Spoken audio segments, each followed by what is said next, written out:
మీరు అంటే ఇష్టంలేని స్త్రీలు మీతో ఇలా ప్రవర్తిస్తూ ఉంటారు. మీరు ఏదైనా అడిగ పలకరించినప్పుడు సమాధానం ఇవ్వకుండా కాస్త ఆలస్యం చేస్తుంటారు.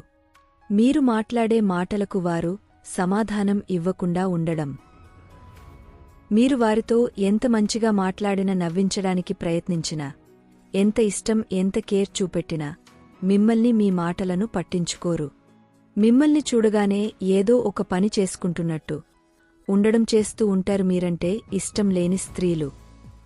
మీరంటే ఇష్టం లేని స్త్రీ మీరు వారి ముందు ఉన్నప్పుడు చిరాకుగా పెదవులను కొరుకుతూ ఉంటారు.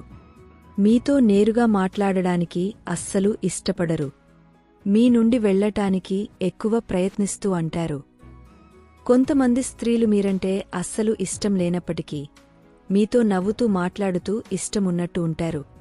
అలాంటి స్త్రీల వల్ల పురుషుడు తమ కోరికలు పెంచుకొని నాశనం అవుతారు. ఏది ఏమైనా స్త్రీల జోలికి వెళ్లకుండా ఉండటం చాలా ఉత్తమం. మాట నిచ్చెనలాంటిది.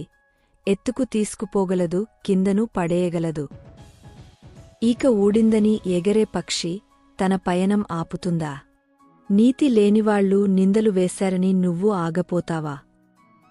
ప్రతి మందుకు ఎక్స్పైరీ డేట్ ఉన్నట్టే ప్రతి మనిషికి ఉంటుంది. కాకపోతే మందుపై ఆ తేదీ రాసుంటుంది.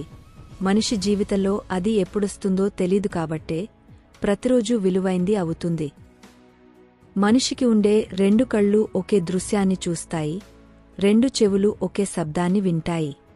అదేంటో మరి ఒక్క నాలుక మాత్రం 2 విధాలుగా మాట్లాడుతుంది. చూసే చూపుల్లోనూ, తీయని మాటల్లోనూ, రాసే కవితల్లోనూ ఉండదు. ప్రేమ కష్టంలో తోడుగా, ఓటమిలో నీడలా, కన్నీళ్లను తుడిచే చేయిలా కడవరకు మనతోనే ఉంటుంది. కాలి చెప్పులైన మనుషులైనా నీకు నొప్పిని, బాధను కలిగస్తున్నాయంటే అవి నీకు సరిపోయేవి కాదని అర్థం. మనల్ని చూసే కళ్ళు ఎన్నో ఉండొచ్చు కాని మనల్నే తలచుకుంటూ వాళ్ల కళ్లలో నింపుకుని ఎదురుచూసేవాళ్లు ఇద్దరే ఉంటారు. వాళ్లే అమ్మా నాన్న.